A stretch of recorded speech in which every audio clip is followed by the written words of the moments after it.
From across the comic book community multiverse, the Comic-Con podcast begins now with your hosts, Justin, aka Nemesis Prime. If you give them the title of influencer, then that's giving them more power, right? That's how it is. Like, I'm a nobody. Listen, I'm a nobody. Zack, aka the Manimal. We talked about it for a full, I believe, 7 to 8 minutes on an hour-long normal podcast for a show. And you would have thought we set their house on fire with the backlash. Oh, welcome back, everybody. We told you we'd be back last week. So we are here this week, Comic-Con Podcast, Season 3, Episode 4, recording this on January the 26th, 2023. We are primed and ready for this week's awesome show. I am here with a full bladder and a full beer. Let's rock and roll. Hey, Zach, how's it going? What's up? Yeah, I'm glad to be back, man. I got a little busy with work last week, had a last-minute out-of-town trip, and was driving back in town when you guys had Ken and Larson on last week talking all things Death Shroud. What an awesome episode. I got to listen to that, and I'm super bummed that I missed that conversation just because both those guys, I love Ken every time he's on here, and I was really interested to talk to Larson about everything. But you know what? Hey, we got a regular show this week. No guests, just news, just talking some shit, and I'm looking forward to it. Yeah, we'll have Chad and Ken come back on, definitely another time. I want to have Chad on just as like a regular guest, and maybe not really talking Death Shroud so much because he was, great to talk to, pre-show, post-show. It was a good time. So definitely, again, for the people that are just checking out last week's episode, make sure you go out and please support Death Shroud Comics, the Dream Key Comics new publication. There's a lot of stuff going to be coming. Both Zach and I pre-ordered the upcoming comic, so I'm excited for that, and then all the upcoming stuff that they have. So let's get rocking and rolling, people. Wouldn't be a show without some community drama. We always like starting the show with community news, and again, it's just what else is new? It's about Whatnot, folks. So let's get right into it. If you have not seen Comics with Bueller, if you don't know him, Travis, he posted a video about a week or two ago talking about how he had the whatnot bang bus. The bang bus. What some of the people are saying. Basically, he traveled around the country, and he was going to just be doing that on his own thing, especially recording for YouTube. And then Whatnot got involved and said, "Hey, can we wrap the bus and give you $9,000 or $1,200? Oh yeah, it was $9,000 to wrap the bus, and we were going to give you $1,000 a week. Yeah, stipend from that month, not a week, a month. No, yeah, a month. And I guess there was a lot of drama with that. So if you check out his video over at Comics with Bueller, he tells you the whole breakdown of a whole year dealing with Whatnot. Yeah, man. I mean, no surprise. But I think there's definitely a few things to talk about with this. I mean, this was kind of the first story from what I would call the Whatnot crew, the first disgruntled member of the Whatnot crew coming out and kind of speaking about Whatnot. Other than that, it's always been us and other people who also have seen behind the curtain of Whatnot. But now you kind of get one of the guys who was on the inside, and you can see the disgruntlement. I'll kind of touch on a few things about his stance that kind of irritated me. But look, I guess if I'm also playing, I always want to play fair and don't just talk mad shit and not give them props or deserving where they deserve. And the truth of the matter is, Whatnot Comics, not Whatnot in general, but Whatnot Comics is new, right? I mean, they're only like a year or two old. 2021 when we had Jack on the show. Yeah, even with Jack at the helm, it's very new, and they came out the gate running fast, and congratulations to them. But it does seem like, and it seems very evident, that they blew their wad a little too fast, so to speak, or overshot, and had big dreams, but weren't able to really make them happen. So they made promises that they couldn't keep. They either just didn't have the manpower or the things set up to handle these people. I don't know. I wouldn't be promising people. Here's the deal. I would never promise someone money on like a date, which was part of his whole issue, was they never set up a date, but then eventually they did. I would never promise money on a set date and then not be able to follow through with it, because that's on you, bro. I mean, that's on you. Like, if you can't have your company, you can't figure out payments going out at the right time. Like, I mean, why? It looks really, really bad in my opinion. Right. Yeah, that was one of the issues was when he was getting paid. Obviously, he's supposed to get paid in the beginning of the month. And then obviously there's times where he said that he didn't get paid till like the third and almost fourth week of the month. Like, that's wild. Like, to be in a contract and you're not getting paid on time, and you expect that money to be used for that entire month, whether it's food, gas, shows, whatever it is, like buying comics for maybe, you know, people that you're going to see. Like, I just can't imagine missing, like, especially like anybody who's out there listening, like missing a paycheck is like, whoa, right? Like, that's like a big deal. And he says that, there's definitely a lot of things that, you know, reverberate through the community, especially when you can't get a hold of somebody, but then, you know, you see people go on YouTube and they let's say it straight out. No one can get a hold of Jack when they need to get a hold of Jack. But if you say his name during, like, in some YouTube chat, or if you're on the comment, or you're talking bad about Whatnot, if you're talking bad about Whatnot, he's either on your Instagram in your comments with a troll account or whatever. I mean, he's like fucking Beetlejuice, but when you need it, except when you need him. So, no, let's not pull any punches. Everyone knows who we're talking about here. Jack. I wasn't. I was just trying to get to that. I was trying to get to that. You were literally 5 seconds ahead of me. So yeah, it's just, it's hard. You know, it's actually, you know, and he wasn't the only one. The only one that had issues last year. And, you know, many people have said that they're not contracted under Whatnot, but people really were. And, you know, I just feel like the toxicity that Whatnot Comics, right? Because like when Whatnot started, it was one brand. It was just like Funko Pops and cards. But like, I feel like ever since towards the end of 2021 and all of last year, I feel like a lot of the community that has been driven, there's always issues because it's always wrapped up in Whatnot, right? Like we literally started the year off with the Nick GQ Epic Nation BS, and the end of the year started with the whole like Javon Jordan thing and his cover with Whatnot. And it's just like, people, can't we just get back to just buying and selling? Right? Yeah. There's a common denominator, and it's Whatnot Comics. You know, there's some poison there, and there's something that's just the culture. I don't know what it is, but it's the culture. And like you touched on something very interesting, is the lies, bro. Like the lies from these dudes who like were like, oh no, I'm not under contract. And then, okay, yeah, I was under contract. Like, why lie about it? I mean, if you're under contract, who gives a shit? Everyone knows how business works. Like, there's nothing wrong with being under contract unless you're hiding something. And the reason you're not telling people you're under contract until later is very fucking shady. But I think one of the things that bugs me the most about this is there was another video that you had to kind of catch me up on McClay, right? Brian McClay's YouTube channel. And I want to talk about the people or the crew on the Brian McClay show recently. It was Brian and some other people, that loser Rage Theo and what's his name, Bueller again as well, all talking about the issues with Whatnot. And first off, Brian McClay is the biggest fence rider. He's constantly talks shit on Whatnot, and then has Jack on, and then jerks him off on camera, and then in comments and whatnot. No pun intended. But he just can't make a stand, and it makes no sense. It's irritating to the max. But I also think the biggest problem is you have all these guys that are on there complaining about the issues with Whatnot, and then at the same time being like, well, you know, it's a great app, and they have a great thing for the community. And you can clearly see that they just are like jockeying to wait in line to get brought back by Whatnot. They're like afraid of the Whatnot gods. Like, I don't want to piss off Jack and Whatnot and then get, you know, blackballed, so to speak.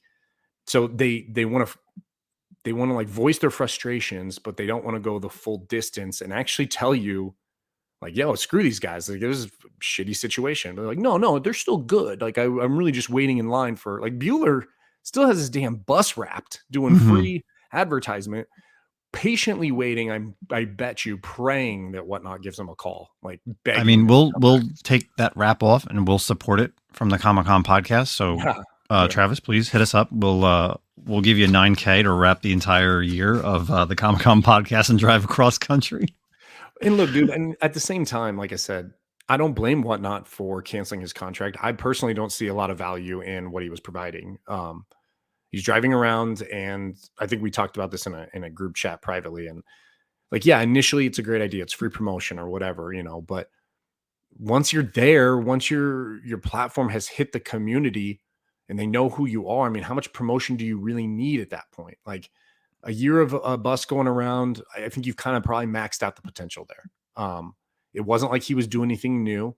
He even said it himself. He would go to cons, some cons. No one came out and looked at it. They never did anything with the bus. It basically was parked in the parking lot. God only knows if it was in like general parking or where, but like nothing was being utilized for it. So you parked it in front of a fucking couple comic book stores. Great, man. Was it Wednesdays? I mean, I hope at least you timed it for New Comic Book Day Wednesday, but I don't begrudge Whatnot at all for canceling his contract and being like, yeah, you know what, we're good. We're going to move on. I don't see a lot of growth there. I don't know. From a marketing standpoint, I could see, I think the utilization, and again, I don't know what he did specifically and how it was supposed to be, what the contract was specifically, but having it wrapped, having the QR code, going to shops, I mean, there's such a way to do it in like utilizing it constantly. Like, I know, you say that, you did it for a year, you hit up shops, but there's so many shops I'm sure that he couldn't get to, right? So you could literally do this for a few years because there's no way that you can go from all the way on the West Coast, East Coast, back and forth type of thing. There's ways of getting to shops, getting people to download the app, to use it, going to so many conventions. I mean, there's hundreds of conventions. It's not just C2E2, San Diego, New York, MegaCon. There's so many more shows. And if you were smart and you use Google search, you can find out all these shows. So there's ways of getting people to download the app that don't know about the app. And there's ways of incorporating and helping, people that maybe want to sell, like obviously comic shops that could utilize it, could use a little boost in sales. But I don't know. I mean, it's not me. It's not Whatnot Comics. It's not Whatnot in general. But hell, I definitely could find a way to utilize it better. Not saying that I'm going to quit my job and do this, but I mean, if I won the Mega Millions, Powerball, whatever, hell yeah, I'm all about it. But I think, yeah, no, I mean, you're right, but I just don't know if the value is the same as like, okay, if you really need, like, for example, the QR code, right? Why not just print off a bunch of stickers or something like that, and then go to these shops, send them to these shops, right? That rather than paying a guy $1,000 to drive around.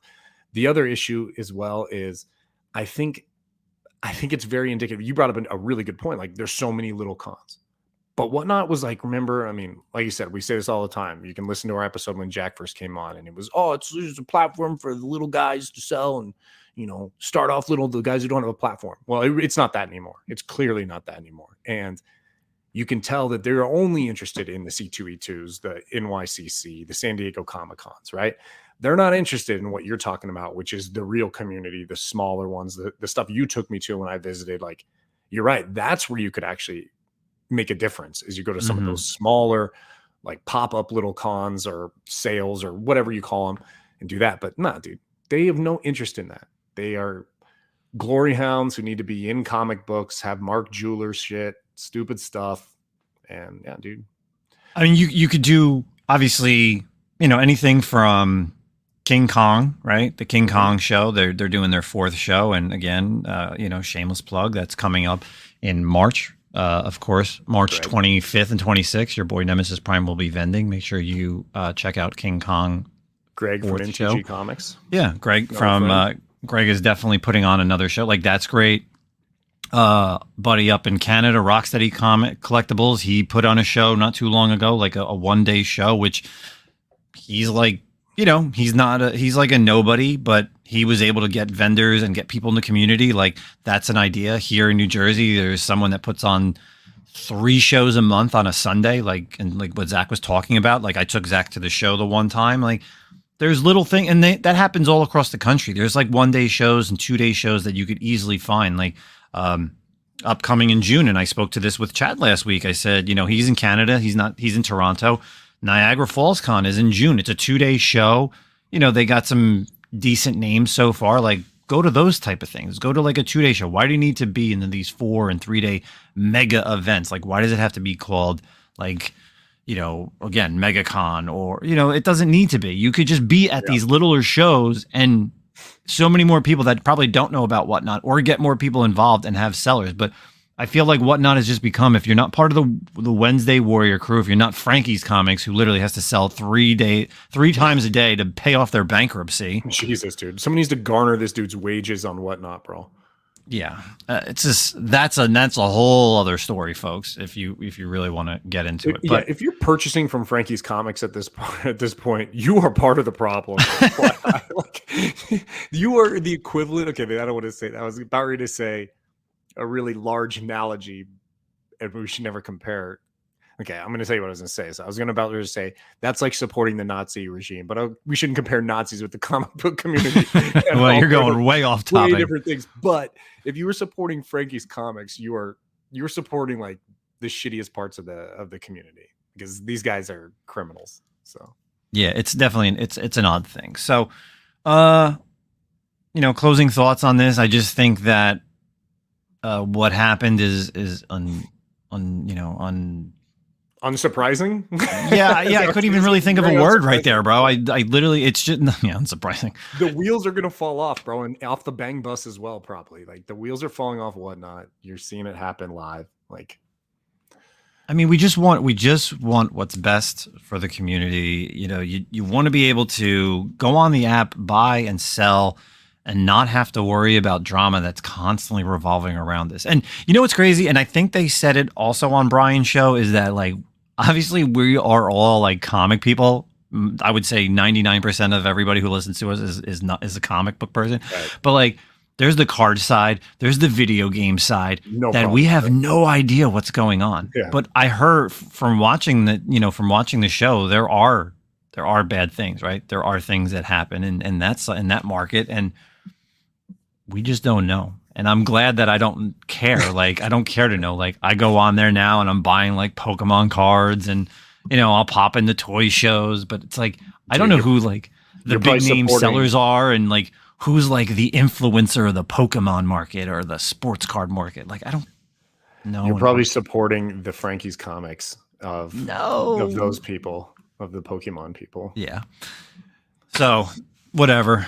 Zach, closing things on this real quick, and then we're going to get into some good community. No, man. I mean, I'm just not surprised. Like you said, I think the moral of the story is Whatnot is toxic, and in general, like the culture, not the app, the culture of Whatnot, this influencer culture of Whatnot.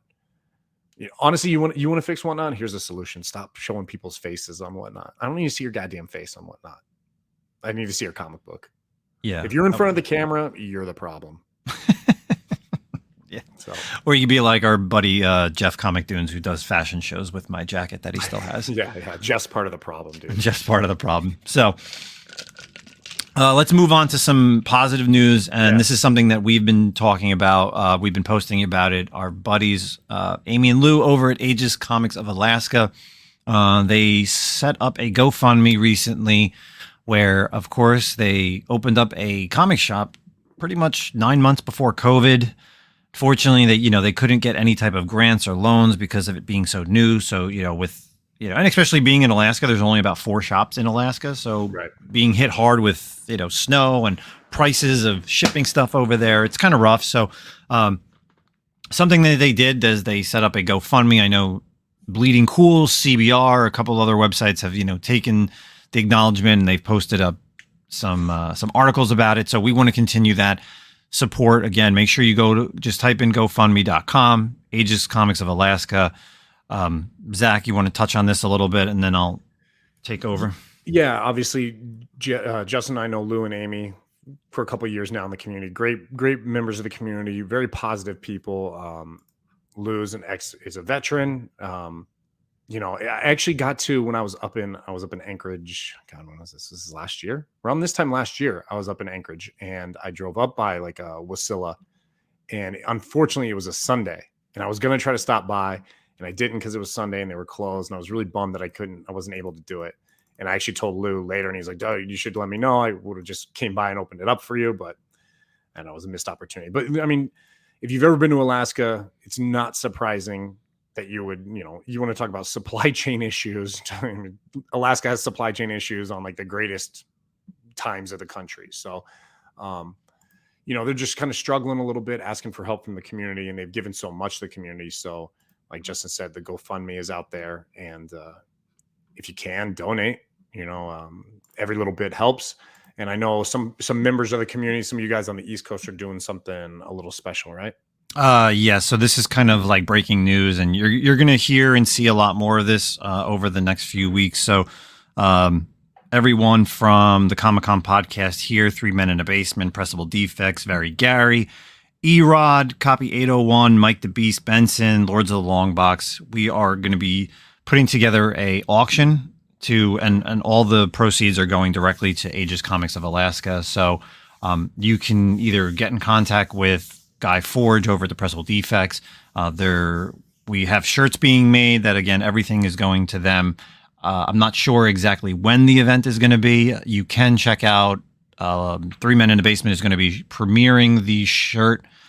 It's going to have all of our logos on the back, and it's got a cool little catchy tagline. So once the auction happens, or it's going to happen again, I think it's going to be like everybody's going to be involved, whether we're all on YouTube or some of us maybe even on Whatnot or something. So make sure you just go ahead and follow everybody, all those YouTube channels, and also on Instagram, because you're going to see a lot more stuff happening and helping out our friends over at Aegis Comics of Alaska.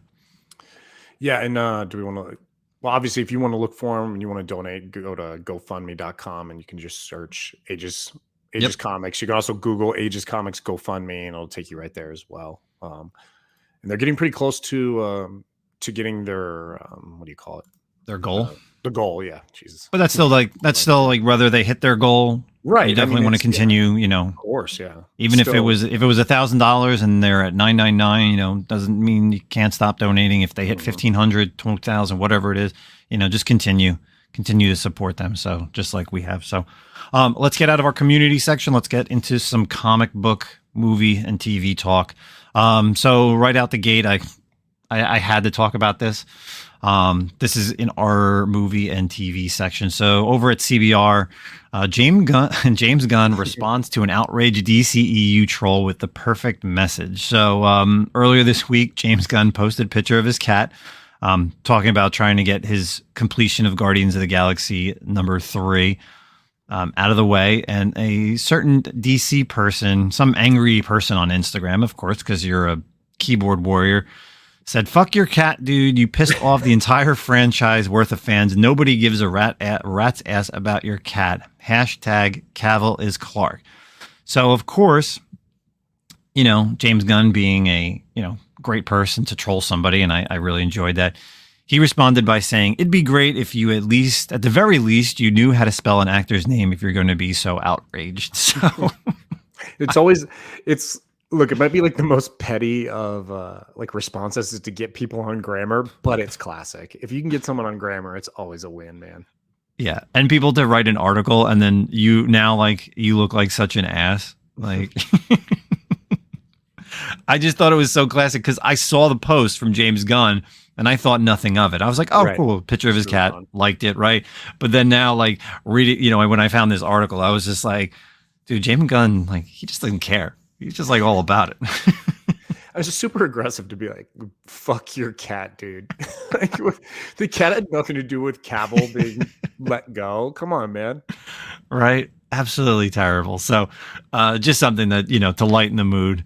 So everybody can go check that out on James Gunn's Instagram, or if you just, Google the article. But let's move into some more stuff today. Unannounced. Just dropped out of nowhere. We got Shazam, Fury of the Gods trailer 2 just dropped. And I like how DC kind of just like drops these trailers without any, acknowledgement. Marvel always does. They're like, we're going to drop this trailer at the halftime of the divisional fucking AFC game, right? They like tell you. DC's just like, whenever, we'll just drop a trailer. It's cool. And I had no idea that this trailer was dropping, but it did. So if you want to check it out, Shazam Fury of the Gods official trailer just dropped today. So if you're hearing this on Friday, Saturday, Sunday, whenever you're listening to this, go out and check it out. Zach, your thoughts?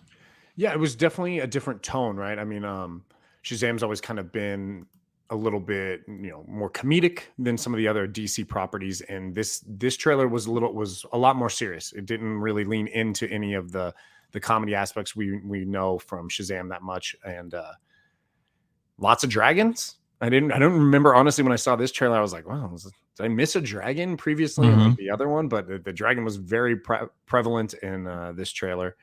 But it looks good, man. I mean, I'm excited, but at the same time, it's, something we talk about anytime we talk about DC is you have to temper expectations, because it's like, is it going to be pointless? Is it going to be somewhere? What are we seeing? Is this the last Shazam I'm going to see? So I don't really know, but March 16th, right? Is that what I saw? March. Yeah. Yeah. So right around the corner, and it looks good, man. I mean, I loved the first Shazam. They definitely stepped up the CGI game. Yes, because and I feel like that was the one thing that, and again, the budget was a lot different in the first one. They probably didn't know what to expect, and I feel like now, as technology continues to evolve, like we probably could have seen a great Shazam fight Black Adam, but now we're seeing Shazam fight these two chicks and a dragon, and you got the Shazam family there. So yeah, it definitely had a lot mature tone, and that's what I think that.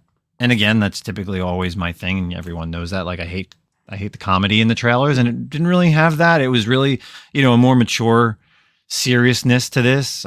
We saw like the comedic side, I feel like, in that first trailer, but this really brings I think this is really bringing Disney. I was gonna say DC's kind of A game up a little bit. Shazam is of course part of the Justice League, no longer in DC's comic book world. There isn't a Justice League, but I feel like he's kind of been like an up and comer, and I really think this movie is actually going to do really well, considering what we've seen. But like you said, Zach, you have to take everything with like a hint of, is this the last time we're going to see Zachary Levi as Shazam, or will James Gunn keep him on and continue this universe? Because it's something that we haven't seen. Like I think they've said that they've taken out any cameos from any pre-existing Justice Leaguers.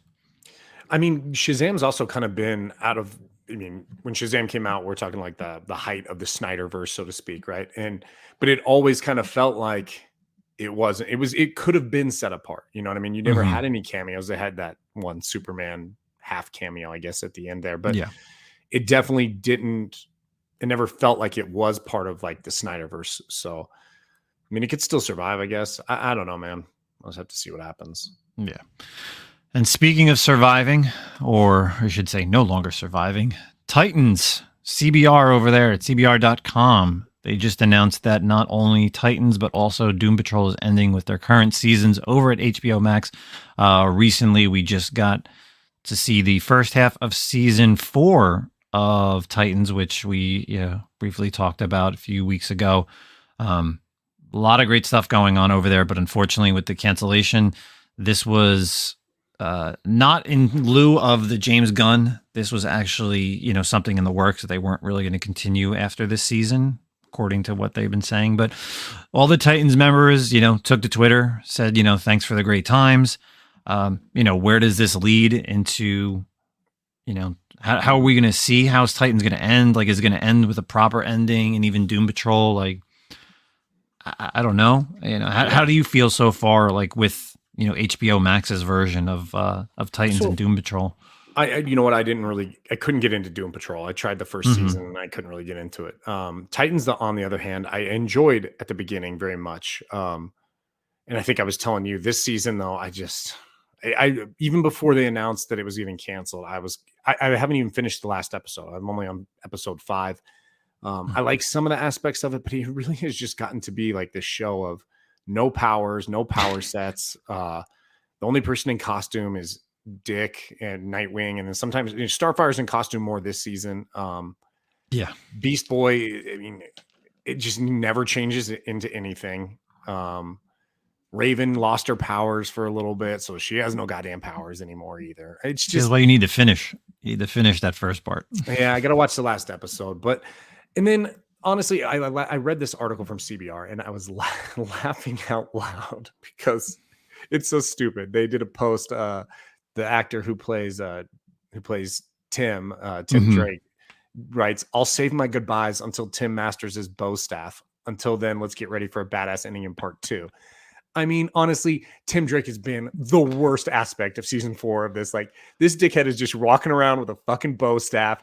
It's so crappy. It's just like all these guys have powers, and he just extends his bow staff and never can use it. I'm like, get rid of this chump, dude. Like, he needs to be cannon fodder at this point. Yeah, you want to take bets on if he actually shows up in the Robin suit by the end of the series? Oh, I'll be pissed at this point. I'll be pissed if he does. Yeah. It's just, he's horrible. And like, not the actor, the character's horrible. And of course they went the way we all knew they were going to go with Tim Drake following the comic book character now, which just lends even more nonsense to a very uninteresting character in this show. Honestly, I'm kind of okay with them ending it. The only thing that really bothers me is I love the actor who plays Nightwing. I think he does a great job as Dick Grayson. I would love to see some transition, to something else to keep playing the role, but I'm sure that won't happen. And I know you kind of said that this might have been in the works, but I don't know. I mean, pretty convenient timing that they're axing all the old DC properties as we're moving into a new phase of DC. And I get it too, clean the slate, start new so that James Gunn has a clean, like, color palette that he can work with and characters he can do that have no other, iterations out there. So yeah, I know he said, and I feel like I read this sometime last month that James Gunn, was going to be doing some type of announcement soon. So I guess like with the, you want to make sure that all this stuff is being announced as cancellations. So when you announce everything, people aren't like wondering. It's like up in the air, like, oh, are we continuing with Titans? Are we continuing with Doom Patrol? Like, I know, like, obviously, and this is really, you even like the CW. So everything on the CW is done except for Superman and Lois. But I was just reading today that may not continue after this season. They just somehow Lex Luthor for that, though. Yeah, they just cast the guy who was it? Walking Dead. Yeah, the guy from Walking Dead. I don't recall the character's name because I didn't really watch that show after like season 3 or 4. But Gotham Knights. Even today, the director was saying that he's currently directing the season finale of Gotham Knights, which is I think only going to be like 13 episodes. Previously, I posted it on our social media on the Comic-Con podcast Instagram, the photo of Talon, which looks really good. Yeah, the Talon. But again, all these characters. You know what the thing is, like, me being a big like Bat Family fan, like gets me like. It really gets me off in a way, like, because I get to see these characters live action, but it's still not the characters that you want, right? It's Terry like Kelly, Harper Row, Colin Rowe, Stephanie. I mean, Stephanie Brown's cool, but nah, dude, this show ain't gonna. It's not gonna last, man. It's gonna get canceled. Yeah, like I just want to see the Court of Owls. Like we kind of got that in the Gotham show. Yeah, and neither of us have played Gotham Knights because it's so bad. And I'll wait for it to be free on like PlayStation or something. But it sucks, dude. I love the Titans. I think it would really, and it's been strong. The show has been a strong show. Obviously, all the Red Hood stuff was really great. It's kind of a bummer that they're going to leave with no Flash or like a Red Arrow ever being on the show. That's kind of a bummer. Those are two key Teen Titans that we never get to see. It's kind of lame that we've never seen. We've only seen Gar transform into like a snake and a tiger, and apparently a virus. So, like, you got to that part at least. All right. That part, yeah, dude. I do like the Brother Blood stuff. It's interesting, but then once again, now you're playing back on the same. Like this is literally almost the same storyline we got in season 1 of like Trigon. You know what I mean? Like, come on, dude. We couldn't do anything different. We got Trigon again. We got dickhead Tim Drake with a bow staff. Like, it sucks. They're in Metropolis and you couldn't get anything cooler. Like, yeah. Well, we'll see how this season or series now I should say ends. It's not even a season ending. It's going to be a series ending. So, well, speaking of Titans, we're going to get out of TV and movie and we're going to get right into the comic book section. So, we're going to start off comic book news with over at bleedingcool.com. Dawn of DC, Tom Taylor and Nicholas Scott are going to be launching Titans #1. So we talked about this not too long ago that DC, of course, is doing their Dawn of DC. A lot of titles are being relaunched, a lot of stuff that we haven't seen in DC for quite a long time. So Titans #1 with the latest episode latest issue of Nightwing, which was released, I believe, last week, if not the week before. Nightwing number 100 brought, of course, Nightwing and the Titans back to Bloodhaven. So basically, Titans Tower is no longer going to be in San Francisco. It's actually going to be set up in the good old city of Bloodhaven. And obviously, with no Justice League, the Trinity has kind of asked the Titans and especially Nightwing to kind of be the leader. So really interesting stuff. You know, of course, Tom Taylor has been writing a lot for DC over the years. A lot of the almost, I guess, Elseworld stuff is really the way to put that, right? Yeah. Or like, yeah, I guess the Elseworld stuff. A lot of like focus stories on not main tier characters either. Yeah. But, you know, it's weird, right? So Dark Crisis is over. Justice League is no more, basically. And you have the rise of the Titans to basically take over now the role of this. And I feel like this is good, right? Because like in the Marvel universe, it's always been the Avengers, and the Avengers have always been like, again, Earth's mightiest heroes, and they've always been like that encompassing team. And it's typically always just been a changing of the guards, right? Like Avengers gets relaunched, new characters get put in, but it's still like the Avengers. But now it's like with no more Justice League, you actually have another team that can rise up and protect the world or protect the Earth, really. So I'm actually interested in this. I think that, you know, with the team, you have, of course, Raven, Nightwing, Beast Boy, Starfire, Cyborg, Don Troy, and Flash, Wally West. So you kind of get the traditional team. And I feel like that's the one thing that Teen Titans has always been. It's always been like a revolving door, but I like how they're bringing back the original team, you know, to lead this. So I'm super excited for this. May 16th, it's coming out. You're getting a lot of different costumes too. I know Cyborg is relaunching with a #1 and he's getting a whole new makeover. Zach, I know you're not a huge DC guy, but you know, what are you thinking on this relaunch for Titans with this, you know, dawn of DC? No, I mean, I read a lot of DC, and I read the Dark Crisis. I'm reading the Lazarus stuff. I think it's good. It definitely has, Dawn of DC has a New 52 feel, which we've spoken about a lot, how I felt like New 52 was the right way for DC to go at the time. And I mean, there was a lot of things that were wrong about it, but there was a lot more things that were right, in my opinion.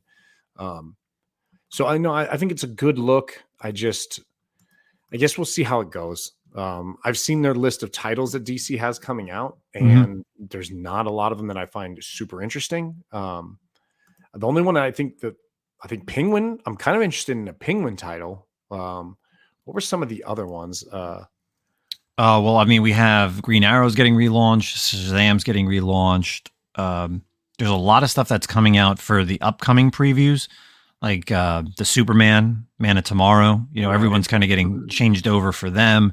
I know Aquaman. I think Green Arrow is kind of like one of the big ones for me. Definitely, you know, haven't really read a Green Arrow series since like New 52. That was like really intriguing. But I'm trying to find there was a list of like all the Dawn and DC titles that are first got announced, and yeah, we talked about those quite a while ago, maybe last month sometime. Okay, yeah, here we go. Unstoppable, Doom Patrol, Superboy, Green Arrow, like you said, Titans, Green Lantern, Batman Brave and the Bold, Cyborg, Shazam, Penguin, and Steelworks. I mean, there's a few of them there that are interesting. Like I do, like I said, I think Penguin sounds really great by Tom King as well. Could be really interesting. I'm always a big Green Arrow fan. Joshua Williamson's great as well. But yeah, dude, I'm good with it. Like I'm gonna check out some of these titles for sure. DC is always tough, dude. It's just so much history that you have to like, you know, work with. But I'm a massive Nightwing fan. I think if anyone is leading the Justice League, it's got to be Nightwing. So yeah, I really enjoyed that issue 100. Was a stellar issue.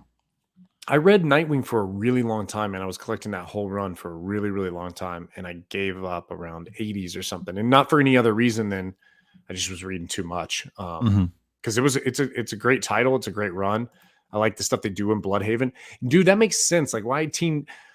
It's always funny. They have like Titans Tower, right? In like San Francisco, which in real life is a shithole. But like, why don't you put it in? Says like that anybody out there in San Francisco listening to us. They probably would love if Titans Tower was there.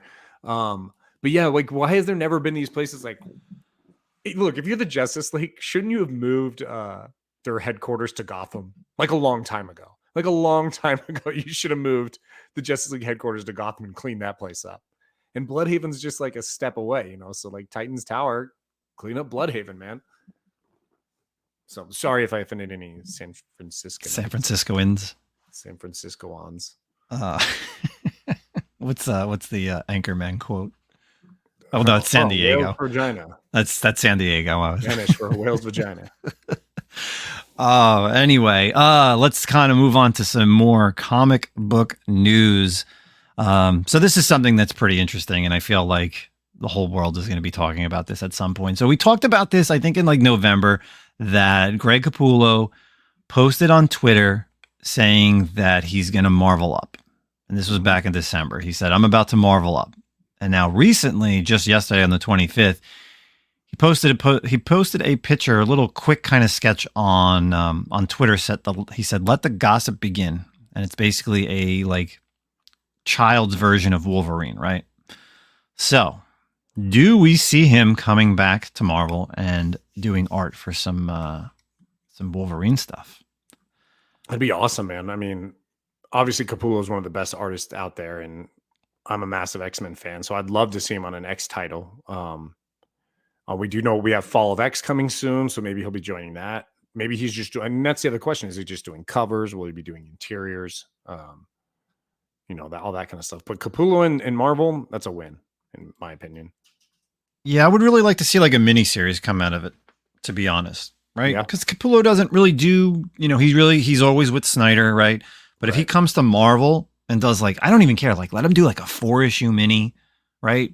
5-issue mini of just like Wolverine, like looking badass and really being like Logan Weapon X style. Like I'm definitely, I can get behind that for sure. Cool. So that would be cool. I guess again, let the speculating begin. What's he going to be doing? Just some quick little news right there. Let's kind of get moving into, of course, sticking with comic books. We have, what are we currently pre-ordering? We didn't do anything last week because, of course, I had Chad and Ken on. Great interview with them. So this week we're going to be talking about what are we currently pre-ordering. So, of course, books that are pre-order available for January, coming out in March. I'll start myself this week. This is actually an interesting title. This is a title that's currently available over on Comixology with their Comixology original series. So this is Clear number 1. It's got several covers. It's got like a foil variant. It's got some ratios. It's done by both Scott Snyder and Francis Manifold on the art.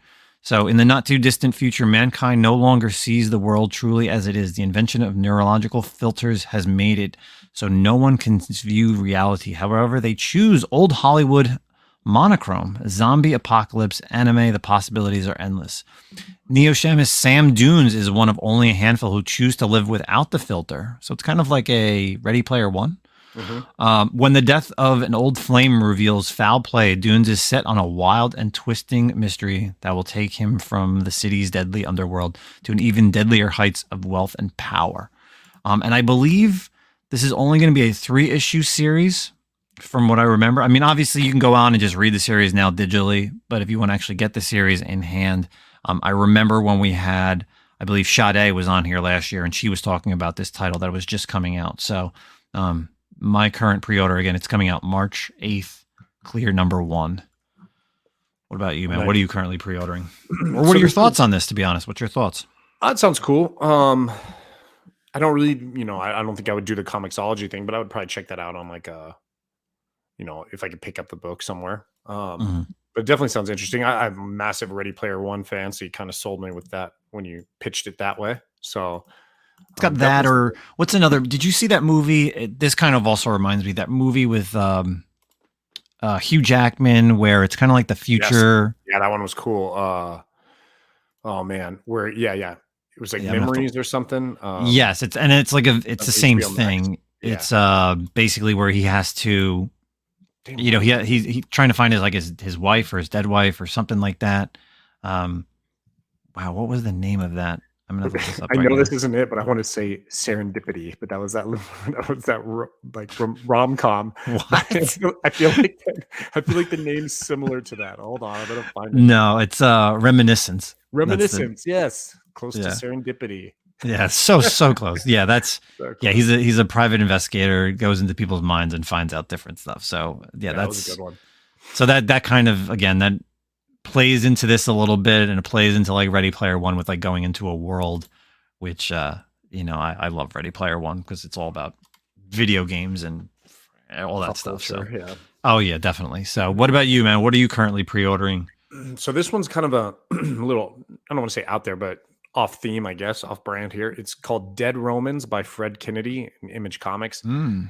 So it's a 6-issue miniseries. So miniseries premiere. It's Arminius, a Germanic prince raised in Rome, has sworn vengeance against the empire that butchers his people.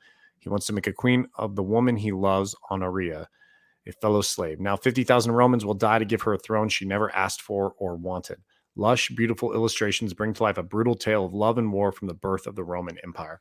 So, I love period pieces. I love like Roman mythology and, all that era and whatnot. So it really sounds cool.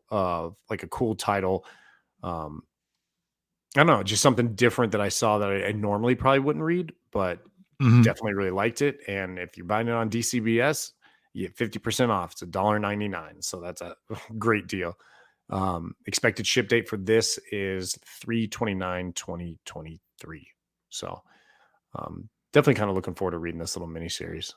Yeah, I'm definitely being a huge Roman fan. Like anything Yeah. like Spartacus or Oh, any yeah. of the gladiator stuff. Like that's just Mhm. badass. So I'm because Gillian, he did a Roman series. I think it was called like 3, maybe short lived.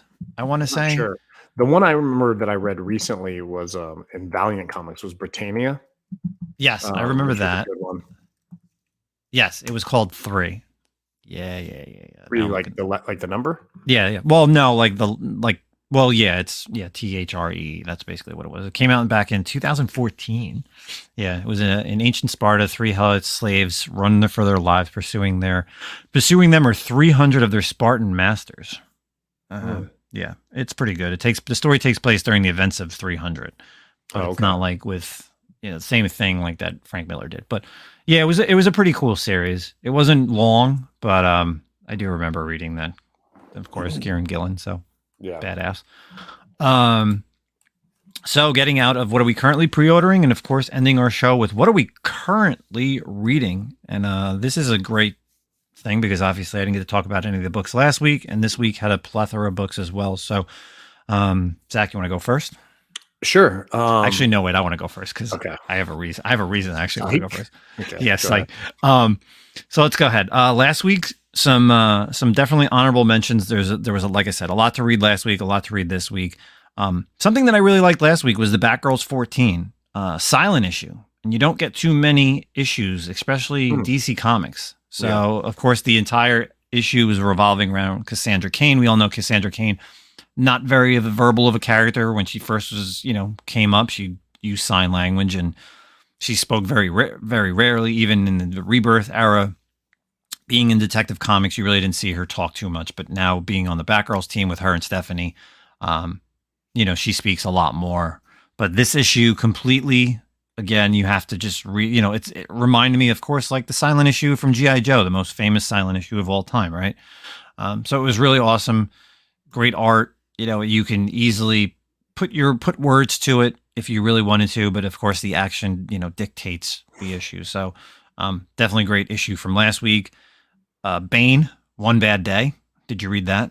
No, you know what, dude? And this is embarrassing because I keep seeing them and I keep I haven't read any of the One Bad Days, and I've heard like most of them are really, really good. I know. I'm gonna wait. Once they all come out, I'm gonna burn through them, man. I just haven't. It wasn't for any other reason than I just forgot about them kind of as they came out. I don't know, dude. But I've heard that Riddler Tom King, man, that was I so good. I remember it. talking I'm about going that to last read it. year. That was such a good one. But yeah, man, Bane, One Bad Day. Don't want to ruin too much, but storyline wise, it's a little bit. Obviously, these are almost like Elseworlds in a little bit, but they're also one shots. It's a little bit in the future. I'll just tell you now, there's there's Bane's basically hunting down, trying to find any places of anything of Venom because he no longer wanted to use Venom. He's kind of like he lives in Mexico. He's like a wrestler. he basically is trying throughout his time. You learn about him trying to hunt down anybody who's trying to produce venom because it's it's terrible, obviously, right? But there's a story with him and Batman that basically puts them to be sidekicks, trying to hunt down the final venom storage unit. Basically, I'll kind of give you that. It's tough to like talk about this title without spoiling it, but great storyline, and he is such a great villain, right? Like after reading this, as I'm reading this, it's such an awesome issue because it literally brought me back to the 90s and like reading Nightfall, like talking about how breaking Batman's back, like why he did it. He talks about how it was like his greatest accomplishment and everything after that has never lived up to that. So if you think about like what's been done since Nightfall, right? Yeah. Throughout, like he really didn't do anything in New 52, but obviously Rebirth, but even in the normal Volume 1 was like the next big thing. Yeah, like you'd say like that. And there's some other things here and there in like Volume 1 of Batman post that you could kind of say that, he tried to do, but there's never nothing more important in DC Batman lore, Bane history than that. So right. Definitely a great one shot. Again, I definitely, like you said, if you haven't picked up these issues, I'm sure they're going to do one big trade paperback or hardcover with everything. But I recommend checking out the One Bad Day. I thought it was really good. And then next up, I kind of have a hot garbage before I get into my pick of the week. I like hot garbage. I know, and I can't wait to see your face. Hot garbage, Last Ronin, Lost Years. Oh man, really? Dude, it was gonna be one of my honorable mentions. That's all I'm gonna say then. I'll let you talk about it. Hot garbage for me. Wow. Okay. But on the flip side, Mighty Morphin Power Rangers TMNT Volume 2 was awesome. We are on issue 2. I don't know if you're reading this series. I'm not reading the crossover, no. Okay. You need to, for the simple fact is Dan Mora is doing the art.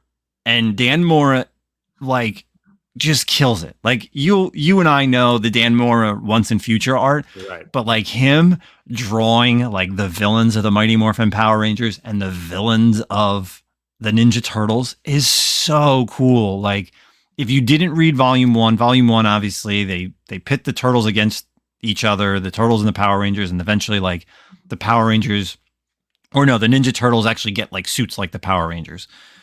This is actually a continuation, so it's not like it's not too far, like, past the first volume, but man, it's just so good. Like, I'll tell you right now, like, Casey Jones goes bad. He becomes the Dimension X Ranger. Don't know why yet. That's not revealed, but yeah, it's badass. Like, it is so good. These first 2 issues, the art is amazing. I love everything that's happening in this. And, there's a lot of cool stuff because, you have like someone like Splinter, like there's some really good, like, verbal interactions between like Splinter and Zordon. Yeah. Because those are like their father figures, like their trainers. So there's a lot of good action there. So definitely pick of the week. Issue 2 just dropped this week. Issue 1 was back in December, but man, the art is so good. Okay. So definitely my pick of the week going to Mighty Morphin TMNT Volume 2, number 2. So what about you, man? What are you reading? Well, shit, I'll start with my honorable mention, I guess. Yeah. I mean, I enjoy, so it's, what was it? Last Ronin, the Lost Years or something like that, right? I enjoyed it. I really, the beginning story, sorry, stuttering there. The beginning story was, it takes place after the Last Ronin 1 through 5. You see Casey, the daughter of April and Casey Jones. She's trying to train the new Turtles, which I'm assuming is probably what you didn't like at all. I didn't care for that, but there wasn't much to it. It wasn't. There wasn't much. Did enough. But I did like the backup story with Michelangelo, where it's kind of like the Lost Year. So it's after his whole family's been killed, and he's kind of meditating and he's doing his own thing. So it's the years between the loss of the family to the Last Ronin, and we're going to see how he got to the point where he is at Last Ronin. He first starts interacting with like the ghosts of his brothers, of course. It wasn't fabulous. It was not like the Last Ronin by any means, but I enjoyed it because I really like that storyline. I'm interested to see where it goes with the the new Turtles and everything else. And so I mean, I enjoyed it. It definitely wasn't like pick of the week by any means, but yeah, I guess for that's why it's my hot garbage, is because you just can't have lightning strike twice, right? Yeah, it's hard to top. Yeah, like I feel like it would have been more sentimental to just do the first series and kind of have that lingering thing, like, oh, there's Turtles, like, right. but now it's like we talk about this once it finally ended. It took you a little over a year to do 4 issues, 5, right? Yeah. And now you're starting this new series. Like, is it going to take another year to do this? Like, I just feel like people didn't care this time around. Like, I know there's exclusive variants out there for it. I know there's Turtle fans that are like in awe that they're doing this, and Kevin Eastman, I get it, but like, I don't know. I feel like I didn't care. The anticipation for this title wasn't there for me, and after reading it, I was just like, but again, it may get better. I'm not putting it down, but I really wasn't enthralled with it. Gotcha. I will say this: I'm glad they didn't do the magazine style, and that it fits in a current back and board. Thank you very much for that. That was really nice. And in fact, I wasn't sure I was going to pick this issue up because I was like, ugh. When I saw it solicited, I was like, okay, I'll get that. And then I was like, oh man, I don't want to have to make custom magazine bags and boards again for this damn book. And so I was like, maybe I'll just read it online. And when I got to the shop and I saw it, I was like, oh wait, it's a regular size. I will be taking that. And so that's the only reason I purchased it, was because it's normal size. So, so my picks of the week, there's obviously a theme. There's an honorable mention to the theme, and that was Exterminators number 5. Was it all X-Men? It's all X-Men. Exterminators number 5 is the end of, Justin and I both have talked about this miniseries, Exterminators 1 through 5. It's Dazzler, X-23 Wolverine, Jubilee, and Boom Boom Meltdown, all kind of operating as a team, going up against these vampires and stuff. It was a really fun mini series that didn't have great impact, but it was still really cool. And I'm hoping we actually get to see this team of Exterminators again in the future. So if you're looking for something, and let me be honest with you, it's a little different. It's a little more adult, wouldn't you say, than like, it definitely leans into sex a lot and violence for sure. Well, it definitely does. And this was this final issue, number 5, would have been, I figured you probably would have taken it. That's why I didn't really want to talk about it. And I read it today. I feel like, because I feel like this is a great title, right? The reason why I thought this title was great is because you didn't really need to know too much of what's going on in the X-Men world. It's not crazy action where, how do I want to put this? Like, it's just like a fun issue, right? It's not really story driven in a way. Like, it's not like bogged down with like, little footnotes like, oh, you need to read this and that and this to understand everything, and all of Hickman's stuff. Like, it's just a cool 5-issue thing. Like you said, the vampires, the collector, and it's the girls. Like, it was just a cool, fun, like, teen escapade, right? Like 4 girls having their fun time. That was cool. So then my picks of the week are kind of since we didn't get to go last week, kind of a combo here. Immortal X-Men number 10. So ending the Immortal X-Men run by Kieran Gillen. Have you sold it yet? I did. I did sell it actually. But I have a variant. I actually pulled a Nemesis Prime, and I have 10 issues of like a different variant cover, like the Soto variants, which are all like Quiet Council, portraits. Cover A's, cover B's things that we're going. Kind of, yeah. But so anyway, so Immortal X-Men ends, and it kind of leads right into this next X-Men storyline, the Sins of Sinister. We see at the end of Immortal X-Men that Xavier has been infected, so to speak, by Sinister. So to kind of prep you, and without going too much into spoilers, obviously X-Men have resurrection protocols. And what's happened is Sinister has inserted his DNA into the resurrection of mutants now. So we saw that at the end when Sinister came and like killed a bunch of the Quiet Council, and then they had to bring them back. And now we find out in Sins of Sinister that all of them are part Sinister now. And so that's where we're getting into this storyline, the Sins of Sinister, which are supposed to happen over the next 100 years, I think. Or maybe it's not 100, but an X amount of time, no pun intended with X. But like there's supposed to be a bunch of miniseries, 3 issues each, and the number 1 issues of each title are like 5 years from now, then 10 years from now, and then I think it's like 50 years from now. I might have the because I think the first issue, like when it, because I tried to read this today, because we talked about it with Anthony, from Bird City Comics, and I tried to read this, and unfortunately, I didn't understand too much of what's going on. Right, it's but I feel like what you said with Exterminators. Yes, like it starts off like 10 years, and then like it jumps right back to like 0, and you're like, okay, you're like, all right, so he's got all these things, and obviously it goes through, but like you're saying, even the miniseries are going to jump around a little bit too. So for me, I couldn't understand it even at 0 year. Yeah. Yeah, but it was cool. I mean, obviously I'm a big X-Men guy, and I loved it. It's always been Sinister being on a quiet council has been a ticking clock, like something's going to happen soon. So and now we're kind of seeing it, and then knowing that the Fall of X is coming relatively shortly thereafter. It'll be interesting to see if this kind of leads into it. But really cool stuff with X-Men right now, and I can't wait for next week and Dark Web to be over. God damn. Yeah, I heard that's just like, but it's cool. Like I read the Sins of Sinister, and there's like everybody's there, right? X-Men, Avengers, Eternals, Guardians, like everybody's in there. And I mean, you didn't even talk about the coolest, not even a splash page, but just that one pager with Thanos. Yeah, with Juggernaut. Oh my God. I just turned to that page and I was just like, whoa, okay. That's cool.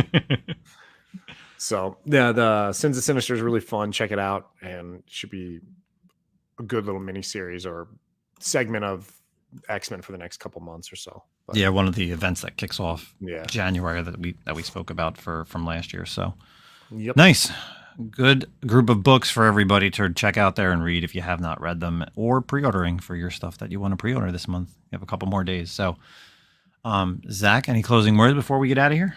No, good week. Glad to be back. Can't wait to get more into, obviously it's still the beginning of the year. We're just finishing out last show of January. We've got a whole year ahead of us. Just trying to juggle busy work and life and comics, but wouldn't have it any other way, man. Yep. So, of course, before we get out of here for season 3, episode 4, a reminder, March 25th and 26th down in Island, New Jersey. If you're in the area, King Kong show number 4. You can check it out on Instagram, King Kong show number 4. We'll have Greg on here sometime soon. And then, of course, for the month of February, we have some people coming on as well. So we'll be back next week with some guests. Of course, you could always follow the podcast anywhere on all those major podcast platforms. Zach's Instagram, Milton the Manimal, Nemesis Prime, and the Comic Con podcast. Thanks, everybody. We'll see you next week.